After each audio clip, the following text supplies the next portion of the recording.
Like करिए, subscribe करिए, bell icon दबाना बिल्कुल मत भूलिए। ये ऐसी की ऐसी चीजें हैं जिसके हम कैदी बने हुए हैं और इस कैदी शिप से हम निकलने को तैयार नहीं। ये कैदी शिप हमें रास आता है, हमारी सियासी पार्टियों को भी रास आता है, हमारी पॉलिटिकल एलीट को भी रास आता है। हम उसके बुनियाद पर वोट मांगते हैं, हम उसके बुनियाद पर इलेक्शन लड़ते हैं हम। और अब तो हालत ये हो गई हुई है बीजेपी के आने के बाद, यहां पर अब हम कोशिश भी करें और वहां पर भी कोशिश करें, जिस तरह की फिजा बन चुकी हुई है दोनों तरफ। अब मुझे नहीं समझ आती कौन सा सेन एलिमेंट होगा कि जो किस तरफ कहे कि आओ बैठो। अगर 1947 में हम समझते थे कि एक तकसीम हो सकती है हिंदू मुस्लिम के बुनियाद पे, तो एक और तकसीम जो होती है अमन के बुनियाद पे, एक और सूरत बनन। जरूरी नहीं होता कि दुनिया के अंदर इतना बड़ा मुल्क या इतना छोटा मुल्क बन सकता है, छोटे बड़े मुल्क भी हो सकते हैं, लेकिन हम उस पर राजी नहीं होते। जो 1920 में नेशन स्टेट्स बनी थी, 1920 में पासपोर्ट का डिजाइन आया था, 1920 में वीजा रेगुलेशन आई थी, 26 में बॉर्डर सिक्योरिटी फोर्सेस बनी थी। जो चिड़ियाघर में तकसीम दुनिया को कर दिया गया है, वही चिड़ियाघर के पिंजरे हमें चाहिए, हमें कोई और पिंजरा नहीं चाहिए। हम अपना पिंजरा खुद डिजाइन करना ही नहीं चाहते।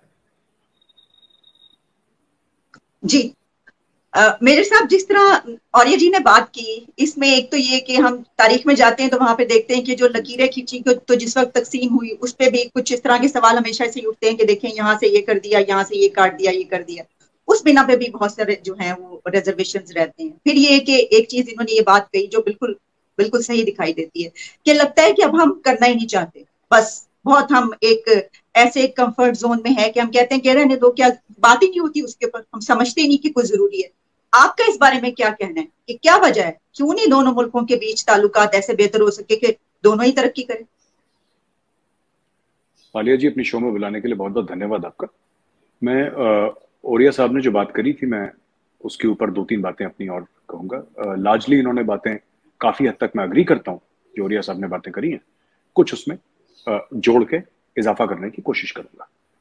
देखिए, पहली तो बात यह है कि एक तासुर है, एक ऐसी अंडरस्टैंडिंग है कि भारत, मुगल जो थे उनका आना भारत की हिस्ट्री में एक बहुत बड़ा इवेंट था। देखिए, मुगल करीब 250 पौने 300 साल उन्होंने, 1526 में बाबर आया, फर्स्ट बैटल ऑफ पानीपत हुई 1526 में, एंड 1857 में मुगल साम्राज्य निपट गया। भारत का जो रिकॉर्डेड इतिहास है वो 5000 साल का है, लिखित जो पाया गया है, और वैसे उससे बहुत पुराना है। ये जो मोहनजोदाड़ो वगैरह और हड़प्पा वगैरह जो अभी पाकिस्तान में मोहनजोदाड़ो है, सो भारत का इतिहास उससे भी पहले जाता है। ये तो मिला है, नीचे खोदेंगे और भी मिलेगा। मुगल्स अगर एक 24 घंटा देखें, अगर एक 24 घंटे की साइकिल को माने जब से भारत आए, तो मुगल उसमें से 5 मिनट भी नहीं है, पहली चीज। पर हाँ, क्योंकि इतनी बातचीत होती है मुगलों के बारे में और ऐसी ऐसी बातें हुई हैं मुगलों के बारे में, अच्छी भी हुई हैं, बुरी भी हुई हैं, तो कॉन्वर्सेशन में मुगल हैं। पब्लिक लाइफ में अगर आप मुस्लिम रूलर्स का नाम लें तो मैं अक्सर ऐसा कहा जाता है कि मुगल रूलर्स के कंट्रीब्यूशन बहुत ज्यादा थे। ऐसी बात नहीं है। मुस्लिम रूलर्स थे मुगल्स के अलावा जिनके बहुत जबरदस्त कंट्रीब्यूशन थे। उसमें सरफहरिस्त नाम है शेरशाह सूरी का, जिसने ग्रैंड ट्रंक रोड बनाई थी। और उस जमाने में 5 साल का राज था शेरशाह सूरी का, और ग्रैंड ट्रंक रोड बनाना कोई छोटी बात नहीं थी। आज की तारीख में 21वीं सदी की टेक्नोलॉजी का इस्तेमाल करते हुए शायद ही कोई मुल्क है वो काम कर पाए जो उस आदमी ने उस समय कर दिया था। पहली चीज हमें समझनी पड़ेगी। मेरा सिर्फ ये कहना है कि बात हिंदू या मुसलमान की नहीं है। मुस्लिम रूलर्स में से भी ऐसे कई रूलर्स थे जिन्होंने मुगलों ने अपने लिए काम करा। ताजमहल अपनी बीवी के लिए बनाया, लाल किला अपने लिए बनाया। शेरशाह सूरी ने गरीबों के लिए काम करा। पोस्टल सिस्टम किसने शुरू करा? रेवेन्यू सिस्टम किसने रिफॉर्म करा? पहली चीज ये। दूसरी चीज ये है कि अगर हम पूरा भारत का, जैसे कि ओरिया साहब ने बोला कि नागपुर में, मुझे ऐसा लगता है, मैं मान के चलता हूं कि इनका इशारा आरएसएस की तरफ से था। तो आरएसएस का जन्म जो है वो 1927 को हुआ था, और अगर मैं गलत नहीं हूं तो मुस्लिम लीग का जन्म 1906 को हुआ था। तो अगर मैं ये बात कह दूं, शायद मैं गलत ना हूं, अगर मैं ये बात कह दूं कि मुस्लिम लीग के जवाब में आरएसएस का जन्म हुआ, उसके पहले हिंदू महासभा थी ऑलरेडी, ये हमें बात समझनी पड़ेगी। आरएसएस के पहले हिंदू महासभा थी। एक और बात मैं कहना चाहता हूं, आपने ये बोला कि साहब ऐसा क्यों है कि हम लोग पीसफुल नहीं रह सकते। बात यह है कि जो टेम्परेचर है पाकिस्तान और भारत में इतना बढ़ा दिया गया है कि ये शेर की सवारी है, और इस शेर की सवारी से नीचे उतरना लोगों ने कोशिश करी है और तारीख ने उन लोगों को निपटा दिया है। ऐसा हुआ है।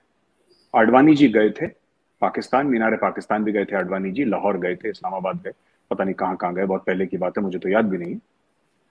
अटल बिहारी वाजपेयी जी भी आए थे पाकिस्तान, आपकी तरफ से नवाज शरीफ साहब आए थे, और भी लोग आए थे। और बात यह है कि लोगों ने अपनी तरफ से कोशिश करी, पाकिस्तान से भी कोशिश करी, भारत से भी कोशिश करी, ये किसी वजह से नहीं हो पाया। इसमें भारत की भी कंसर्न्स हैं काफी कुछ, and I am sure Pakistan के भी कंसर्न्स होंगे, इसमें ऐसी बात नहीं है। आखिरी चीज मैं इतिहास को लेकर, तारीख को लेकर एक बात बता दूं।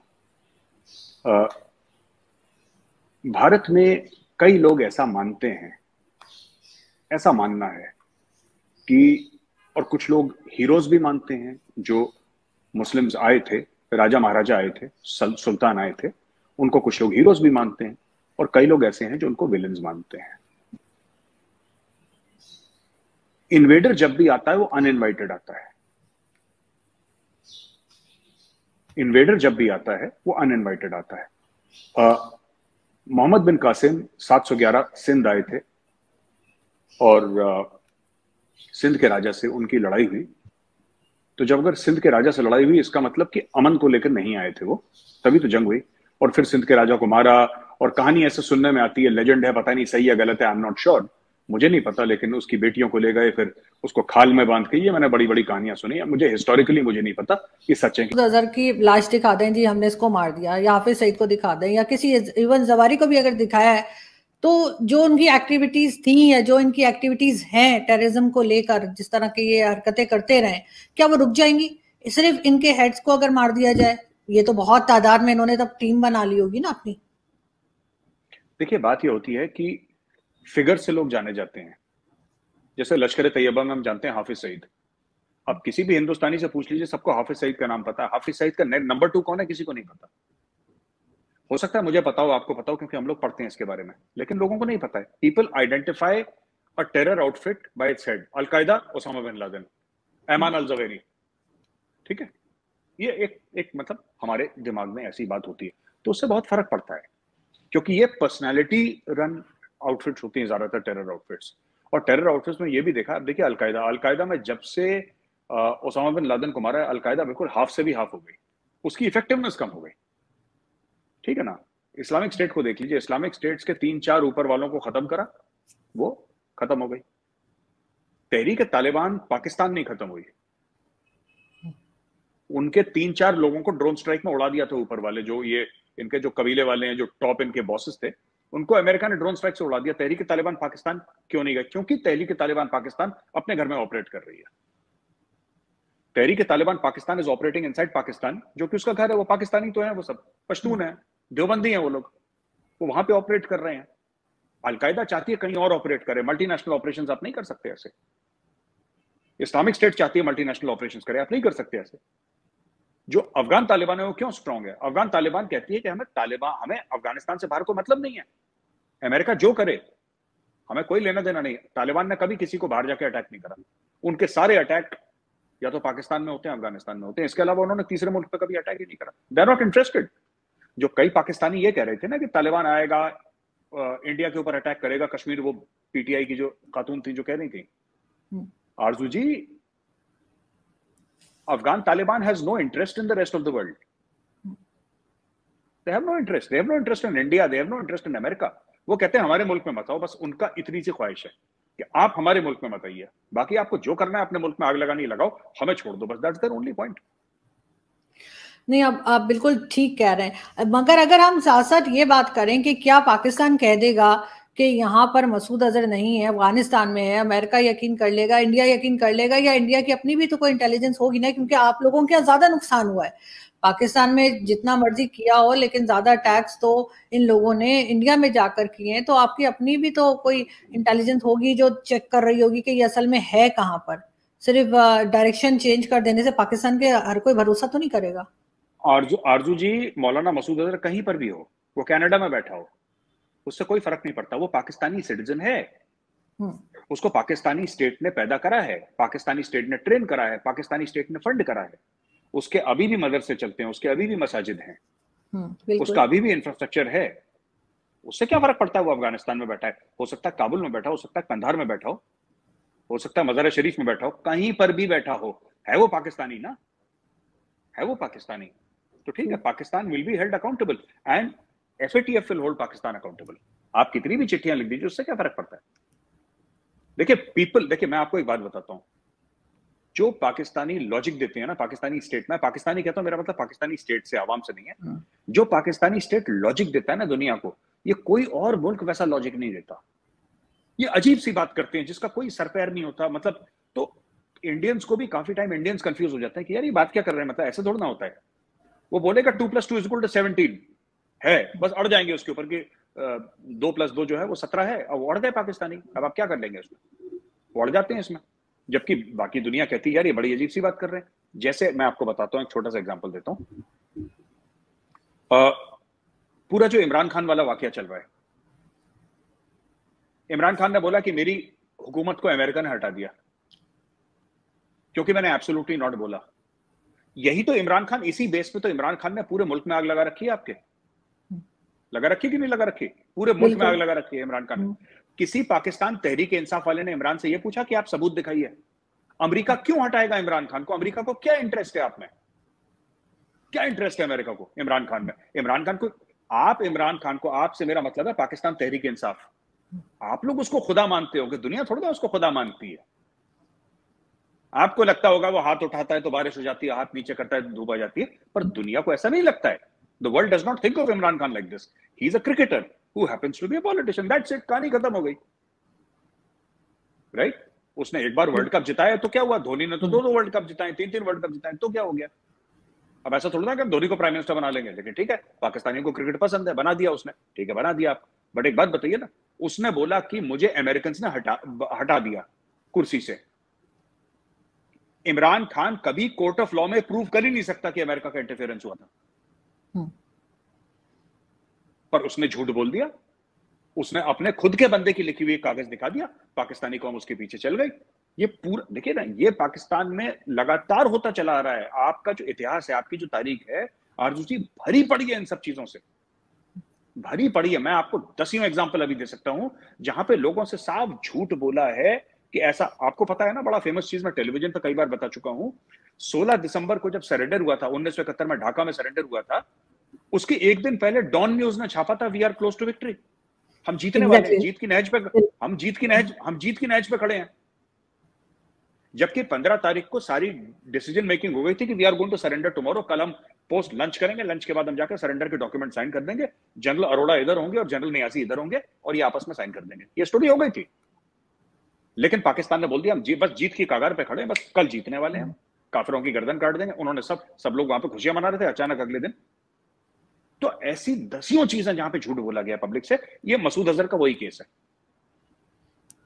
बिल्कुल, और मेरे ख्याल ये दुनिया को, ना सिर्फ बाकी दुनिया को बल्कि पाकिस्तानियों को भी कुछ कुछ समझ में आ रहा है। लेकिन अगर हम बात करें साथ साथ SCO समिट की, उसको आप किस तरह देखते हैं? वहां पे ये भी कहा जा रहा है कि क्या प्राइम मिनिस्टर शहबाज शरीफ की मुलाकात होगी प्राइम मिनिस्टर मोदी से?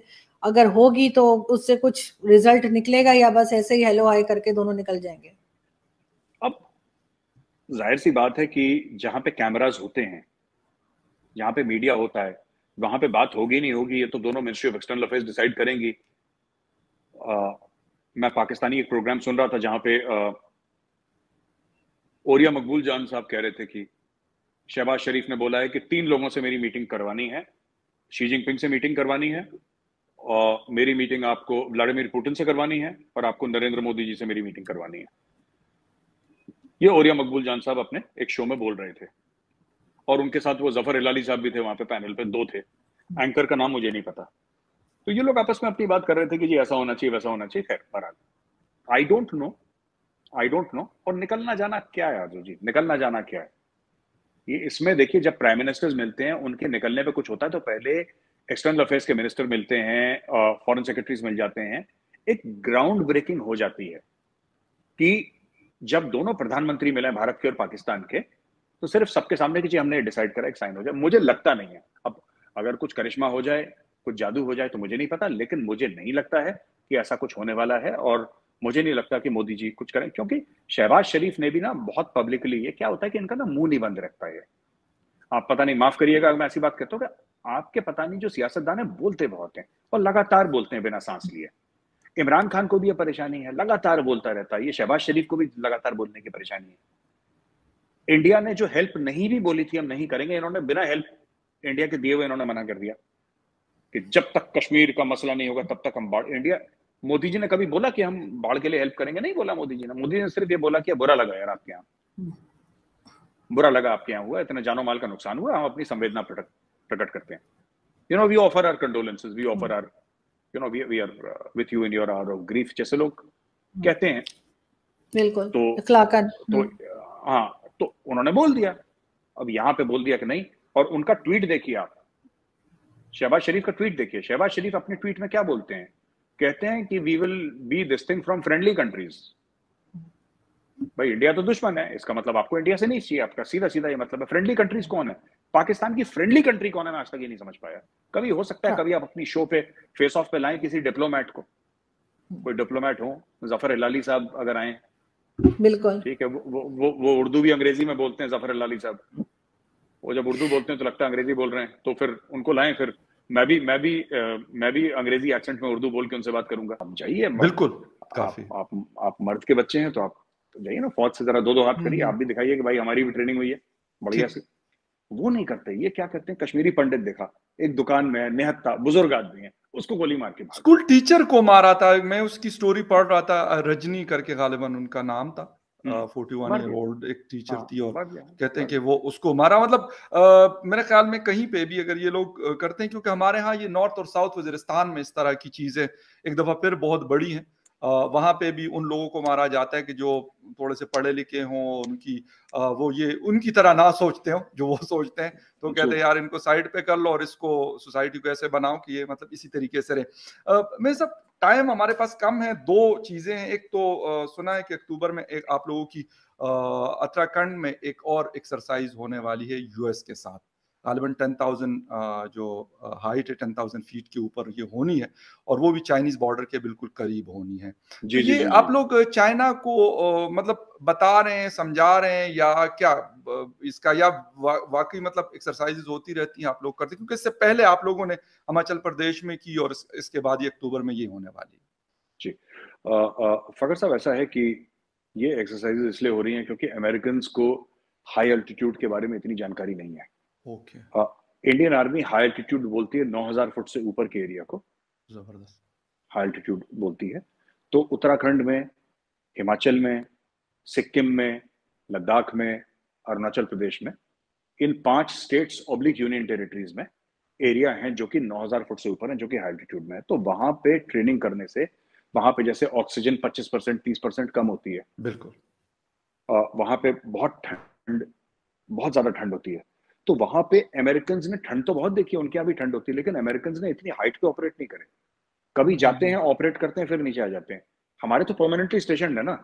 बिल्कुल, हमारे तो 70 साल से चढ़े हैं पहाड़ पे, तो इतना, हाँ फौजी हमारे भी हैं। हाँ, अब चल रहे हैं वहां पे। तो इंडिया के जितने माउंटेन वॉरफेयर के एक्सपर्ट्स हैं, ट्रूप्स तादाद में, ये जितने हमारे माउंटेन डिविजन्स हैं, जो कि एक्चुअली हाई एल्टीट्यूड पे पूरे डिविजन्स के डिविजन्स हमारे डिप्लॉयड हैं। तो फकर साहब, वो किसी भी मुल्क में नहीं है, ना पाकिस्तान, ना चाइना, ना अमेरिका, ना रशिया, किसी के पास इतने ट्रूप्स नहीं है, इतने डिविजन्स नहीं है जितने इंडिया के हुए। तो India is the master in high altitude warfare. तो अमेरिकन आए हैं सीखने के लिए, और कल अगर अमेरिकन को चाइना से भिड़ना पड़े, एग्जैक्टली ये मैं सवाल करने वाला। जी प्लीज। वही है बात वही है। आप हाई एल्टीट्यूड में क्यों तैयारी करते हैं? आप फुटबॉल की प्रैक्टिस क्यों करते हैं? क्योंकि फुटबॉल का मैच खेलना है ना आपको। आप क्रिकेट क्यों प्रैक्टिस करते हैं? क्योंकि मतलब इस तरह कोई नजर नहीं आता दूसरा कोई मुल्क है जिसके साथ अगर अमेरिका का कोई पड्डा हो और उसमें मतलब इतनी हाइट पे लड़ने की जरूरत हो। गालिबन चाइना वाहिद दुनिया का कंट्री है जहां पे उनको जरूरत पड़ेगी। चाइना ही है, क्योंकि उसके साथ तो लड़ाई हो नहीं सकती रशिया के साथ वैसे। बिल्कुल, हाई एल्टीट्यूड में तो प्लेन एरिया है, ठंडा जरूर है लेकिन प्लेन एरिया है। लेकिन और उसके लिए तो अपने खुद ही उसमें अलास्का में ट्रेन करिए। Alaska is not very far from Russia. Alaska तो बगल में रशिया के, ज्यादा दूर नहीं है। इनफैक्ट अलास्का एक जमाने में रशिया का हिस्सा हुआ करता था, तो वो अमेरिका ने खरीदा कुछ मिलियन पाउंड देके। खैर वो तो पुराना इतिहास है, पुरानी तारीख है, लेकिन fact of the matter is this is all for China, और चाइना को पता भी है दिस इज फॉर चाइना। धीरे धीरे धीरे अब ये देखिएगा, अब तो उत्तराखंड में हो रही है राइट, अब ये अरुणाचल में होंगी, अब ये लद्दाख में होंगी, धीरे धीरे एक्सरसाइजेस फैलेंगे, मजीद उसके बॉर्डर के करीब होंगे। एक लास्ट बस शॉर्ट सा कमेंट चाहूंगा, टाइम क्योंकि बहुत ज्यादा हो गया। अफगान तालिबान के हवाले से 1 साल हुआ, क्या नजर आता है आपको अगर आप एनालाइज करते हैं उनको? हमारे मुज़ाकरात भी चल रहे हैं, साथ में हमारी जंग भी चल रही है, वो हमें मार रहे हैं, हम उनको मार रहे हैं, क्या देख रहे हैं? मतलब इन फ्यूचर आपको क्या नजर आ रहा है अफगानिस्तान के हवाले से अगर बात करें? देखिए मैं तो ये बोल रहा हूँ कि अफगानिस्तान, दुनिया के वर्ल्ड पावर्स जो हैं वो यही चाहते हैं कि अफगानिस्तान अनस्टेबल रहे। ओके, सही। क्योंकि उनको ऐसा लगता है कि अगर ये स्टेबल हो गया तो फिर अटैक करवाएंगे यहां से। स्टेबल अफगानिस्तान मतलब क्या है? स्टेबल अफगानिस्तान मतलब फिर से आईसिस जड़ पकड़ेगा। स्टेबल अफगानिस्तान मतलब अलकायदा फिर से इंडिया पे अटैक, अमेरिका पे अटैक, यूरोप पे अटैक। ओके, तो ये तो अभी अलजवारी कहाँ मिल गया इनको? तो काबुल के मेन बड़े पोश इलाके में मारा है उनको, पौष इलाके में मारा उसको। तो यही बात मैं कह रहा हूँ फकर साहब, तो ये रहेगा अभी। दूसरी चीज है कि जो पाकिस्तान का जो एस्टिमेट था अफगानिस्तान को लेकर, जिसको हिंदी में अनुमान कहते हैं, जी जी, आप लोगों ने जो आइडिया लगाया था कि ये होगा, वो उल्टा बैठ गया। इनको ऐसा लगा कि सिराजुद्दीन हकानी तो अब उसके अंडर इंटीरियर मिनिस्ट्री आ गई है, हमने पूरा एक मंत्रिमंडल जो उनका पूरी जो वजीर हैं वो सब हमने फिट कर दिए हैं, तो अब पाकिस्तान का फायदा होगा। यही आइडिया था। फैज हमीद साहब गए थे इसी काम के लिए, तो गए थे वो, कंधार भी गए, काबुल भी गए। बिल्कुल, उनकी फोटो आई नमाज पढ़ते हुए, चाय पीते हुए, सब कुछ एक। बिल्कुल, उस जमाने में आईएसआई चीफ थे, लेकिन इसका बना कुछ नहीं फकर साहब, और इसका बनना भी नहीं था कभी। मैं तो डे वन से कह रहा हूँ, मेरी मजाक उड़, मुझे ट्रोल कर रहे थे पाकिस्तान से लोग कि अब तो कश्मीर गया हाथ से। मैंने बोला भाई ऐसे नहीं होता, सब एक ही चीज है इस दुनिया को जो चलाती है, वो डॉलर। आज की तारीख में तालिबान को क्या चाहिए? तालिबान को डॉलर चाहिए। बिल्कुल, और इसीलिए वो पाकिस्तान से दूर हो रहे हैं, क्योंकि उनको पता है पाकिस्तान उनको डॉलर नहीं दे सकता। उनको चाहिए, पाकिस्तान तो खुद ढूंढ रहा है इस वक्त, तो पाकिस्तान क्या मतलब दे? करेक्ट करेक्ट, उनको दो चीजें चाहिए साहब, एक डिप्लोमेटिक, इनको वो चाहिए, एक एक्सेप्टेंस वर्ल्ड में। जी बिल्कुल, रिकॉग्निशन उनकी, जो टेक्निकली रिकॉग्नाइज ना भी हो, एक एक्सेप्टेंस की हाँ हम भी एक मुल्क हैं, हम भी एक सरकार हैं, we are not a terror organisation. दूसरी चीज उनको दबा के डॉलर चाहिए। अब भारत ने अपने जो हमारा जो एम्बेसी था वहां पे और लोग डाल दिए, आपको पता ही है भारत ने डाल। जी बिल्कुल बिल्कुल, ठीक है, भारत ने मदद भी बहुत करी, इससे मिलो जाके, और वहां पे गेहूं गंदम जिसको आप लोग कहते हैं वो पहुंचाओ, और ये मेडिसिन पहुंचाओ। तो भारत अपनी तरीके से कर रहा है, और हमें पता है कि। और एक और आखिरी चीज मैं बोलना चाहता हूँ, अगर साहब आप, मैं तो कभी काबुल गया नहीं, आपका जाना हुआ कभी काबुल? 2 मैं जा चुका हूँ, बल्कि अफगान तालिबान के बाद जा चुका हूँ अभी लास्ट ईयर। मैं आपसे पूछना चाहता हूँ, और आप मुझे बताइएगा, क्योंकि मैं नहीं गया, पर मैंने जो सुना है, मैंने सुना है कि भारत के बारे में जो कॉमन अफगान है वो अच्छी राय रखता है, ऐसा मैंने सुना है। ये बात आपकी बिल्कुल मेजर साहब, मैं शायद अपने कुछ वीडियोस में भी बता चुका हूँ, और